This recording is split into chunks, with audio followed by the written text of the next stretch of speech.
नमस्कार, राधिकाज रेसिपीमध्ये तुम्हा सर्वांचं अगदी मनापासून स्वागत आहे। तुम्ही पाहू शकता आजच्या व्हिडिओमध्ये आपण एकदम झणझणीत आणि टेस्टी असा कच्चा चिवडा बनवलेला आहे। बघू शकता एकदम झणझणीत आणि टेस्टी असा आपला कच्चा चिवडा तयार झालेला आहे।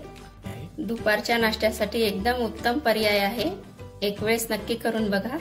चला तर हा चिवडा आपण कसा बनवलेला आहे याबद्दल आता सविस्तर कृतीला सुरुवात करूया आणि रेसिपीला सुरुवात करूया।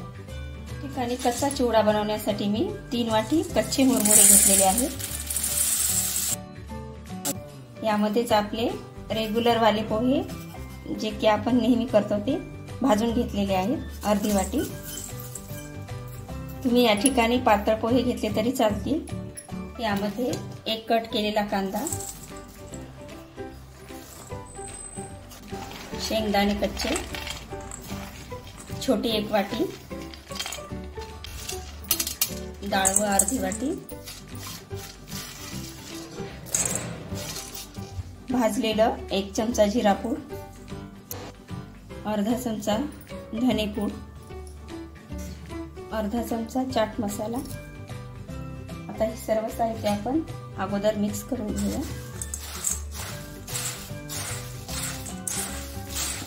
आता यामध्ये पुढचं साहित्य ऍड करण्या अगोदर आपण मोठ्या बाउल मध्ये हे सर्व साहित्य टाकून घेऊया, जेणेकरून आपल्याला मिक्स करण्यासाठी सोपं जाईल। 1 चमचा लाल तिखट,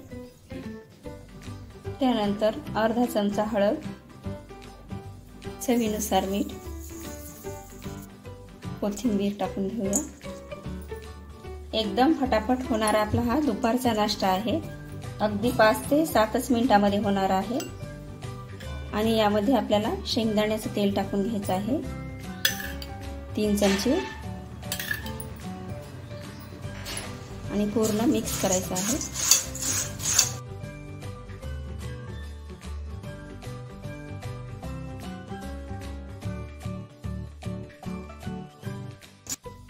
सर्व मिक्स करून घेतल्यानंतर यामध्ये आपल्याला नरडी टाकून घ्यायचे आहेत हाताने क्रश करून।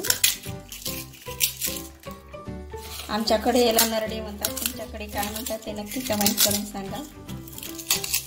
याला पोंगे देखील म्हणतात काही ठिकाणी।